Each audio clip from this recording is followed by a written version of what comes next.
2 medium eggs, 1 cup of sugar, 1 teaspoon salt, and 1 tablespoon of vanilla, 1/4 cup oil, then 1 1/2 cup of water. Bali ako hindi ko muna ibuhos lahat ng 1 1/2 cup of water kasi tinitingnan ko muna yung magiging consistency ng ating butter.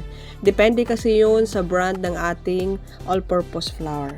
Then mix it well hanggang sa matunaw natin yung ating sugar. Nag-add din pala ako dyan ng 2 sachet ng milk powder, 33 grams each sachet. Pero kung evap yung ginamit nyo doon sa 1 1/2 cup na pang-substitute nyo sa water, hindi na kayo kailangan gumamit pa ng milk powder.